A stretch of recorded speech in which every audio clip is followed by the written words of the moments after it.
Nesta semana, o programa do Ratinho se superou e colocou uma enquete no ar perguntando com quem você gostaria de ter uma noite de amor selvagem: Sérgio Malandro, Igor Guimarães ou Décio Pitinini. Essa enquete aconteceu durante a exibição do tradicional quadro 10 ou 1000, que já faz alguns anos que faz parte do novo programa do Ratinho. Vamos falar um pouco sobre esse assunto, mas principalmente porque eu quero trazer as repercussões que ele trouxe e principalmente pontos importantes sobre o futuro da TV que a gente começa a enxergar a partir desse tipo de interação e também uma união entre o público antigo de televisão e um possível público mais pra frente. Talvez essa seja uma fagulha de esperança no que a gente tem visto ultimamente na programação televisiva e pensado a respeito do futuro da TV, de como a TV e o entretenimento vão andar de mãos dadas mais pra frente. O João Kleber, em entrevista recente, falou que acredita que a TV aberta não vai acabar nunca,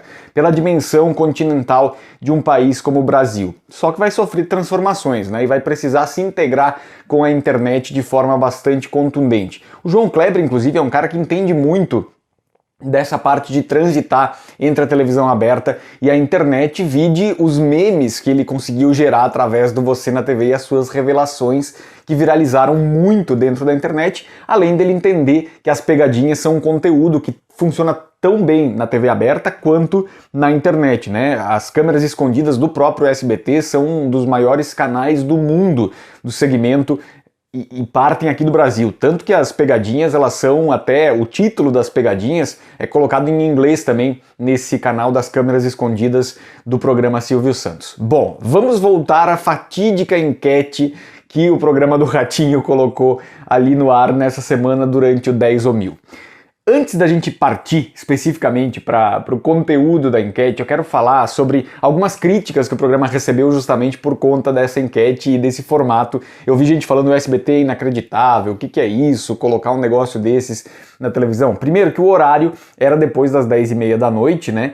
E o que aconteceu ali no palco, vendo o programa depois, eu analisei com calma isso para conseguir entender por que o Ratinho derrotou o Gugu, derrotou o Faustão nesse horário nobre, e o que tem acontecido com o programa nos últimos anos. Acho que vale muito a pena também a gente colocar um ponto importante. Particularmente como telespectador, eu nunca gostei do programa do Ratinho Mundo Cão. Não era algo que me atraía tanto a atenção, assim. O que acontecia no Ratinho Livre, nos primeiros anos do programa do Ratinho no SBT, é um tipo de televisão que acho que não cabe mais de fato hoje em dia e que talvez nunca tivesse cabido mesmo, né? Mas a gente tem um apelo popular muito grande com esses conteúdos mais chocantes e tudo mais, tanto que até hoje os programas policiais acabam dando uma audiência astronômica para emissoras como a Band, como a Record, com o Cidade Alerta, a Band com o Datena, enfim, tantos outros programas que exploraram esse tipo de assunto nos últimos tempos. Mas para mim, o programa do Ratinho nesse formato mais show, né, mais espetáculo circense na TV quase, num episódio do Vendo TV com o Júnior Guesla, o Guilherme Lima falou um negócio que eu acho que ficou muito na minha cabeça, que é o Ratinho, guardadas as proporções, é o Chacrinha moderno, né? Essa bagunça que acontece no palco, esse volume de circunstâncias e situações e personagens interagindo com calouros, com júri, com auditório, é o que forma esse caos do programa do Ratinho que funciona muito bem. E o que o Ratinho tem trazido para o ar nos últimos tempos? Não é nada de inovador, não é nada absolutamente novo, tem muita coisa ali reaproveitada do Topa Tudo por Dinheiro, diria aí, por exemplo, a prova da bexiga, que rendeu memes impressionantes aí na internet, o próprio Tobogã também faz parte do programa do Ratinho, o Gol Show agora é um quadro do programa do Ratinho, o 10 ou 1000 nada mais é do que o show de calouros num formato mais compacto, tanto que conta com jurados históricos do show de calouros, com o Silvio Santos lá nos anos 80, 3 deles mais especificamente, caso do Sérgio Malandro, Sônia Lima e também do Décio Pitinini. A Lola Melnick, ela é uma jurada de uma fase de transição entre esses anos 80, 90 e a atualidade. Ela participou daqueles programas ali dos anos 2000, como Se Ela Dança Eu Danço, e outros programas também em que ela foi jurada nesse sentido, e ela faz parte dessa mistura da história do SBT. O Igor Guimarães, a presença dele ali, mostra uma visão do Ratinho, assim como o fato dele trazer o Gui Santana para dentro do programa também, uma visão de transição de público, de entregar também conteúdo para um público mais jovem.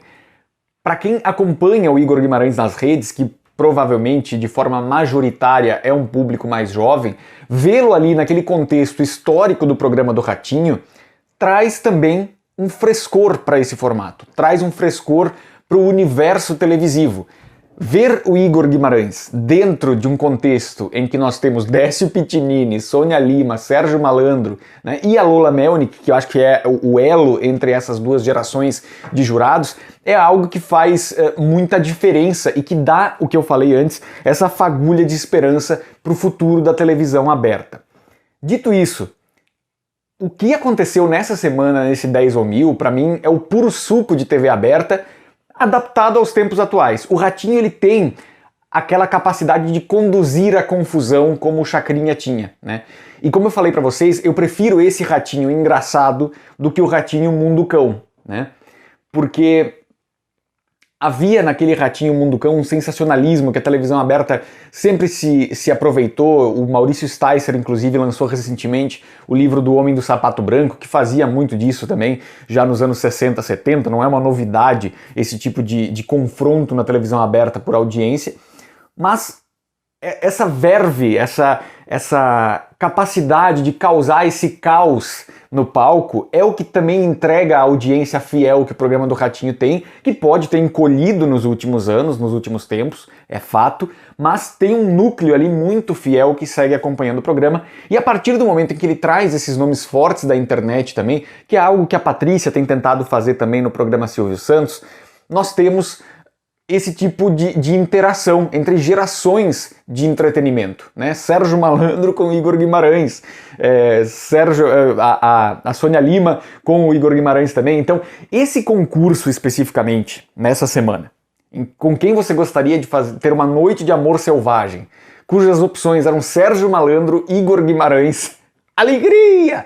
E também o Décio Pitinini, e o momento que eles tinham que defender cada um deles ali, por que ele deveria ser escolhido. O Sérgio Malandro pegando uma senhora da plateia no colo e correndo, e a plateia empolvorosa, o Ratinho dando risada, o elenco do Ratinho ali também participando, os jurados interagindo com os participantes ali.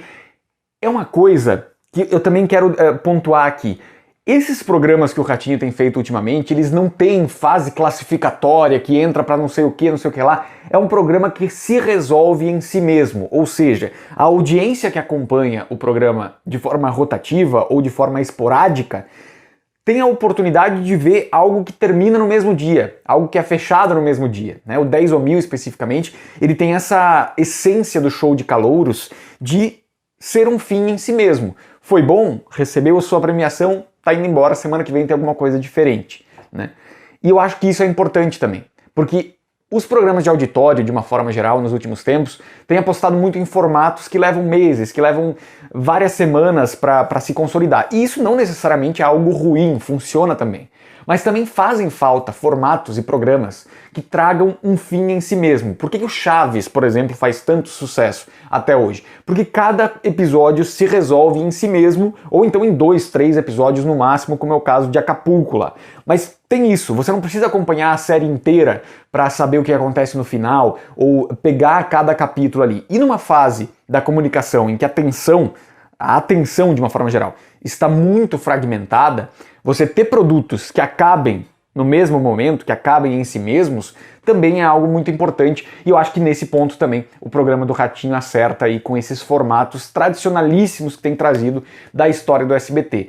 Ele tem, como eu falei, importado vários quadros do Topa Tudo por Dinheiro, de momentos clássicos da história do SBT, Gol Show, o próprio 10 ou 1000, como já falei, que é uma nova versão do show de calouros, e tem trazido isso pra frente da tela. Eu ri demais com o Igor Guimarães ali, ri demais com o Décio Pitinini tentando defender também por que ele deveria ser escolhido. Sérgio Malandro é Sérgio Malandro, né? Ele é uma figura da televisão brasileira que em qualquer momento que apareça tem um riso de constrangimento, um riso de alegria, um riso de choque, às vezes, né, que a gente tem com ele. E enfim, eu acho que esses aspectos todos juntos fazem com que o programa se mantenha com um público fiel e venha renovando alguns públicos. Fazia muito tempo que eu não assistia nada do programa do Ratinho, mas justamente por ser muito fã e dar muita risada com o Igor Guimarães, eu comecei a assistir esses trechos aí, principalmente para poder acompanhar o que está acontecendo. E esse concurso especificamente, do qual Iguinho foi o grande campeão, não é? É mais uma mostra de que a TV aberta raiz, a TV aberta tradicional, no sentido de apostar no entretenimento pelo entretenimento, na alegria pela alegria, né? Numa grande galhofa entre todos que fazem parte daquele momento ali e que passa para quem está em casa, ainda é uma aposta que pode dar certo, eu acredito muito nisso. Comenta aqui embaixo o que você achou e a gente sai acompanhando tudo da televisão brasileira aqui na Rede Gessler de televisão.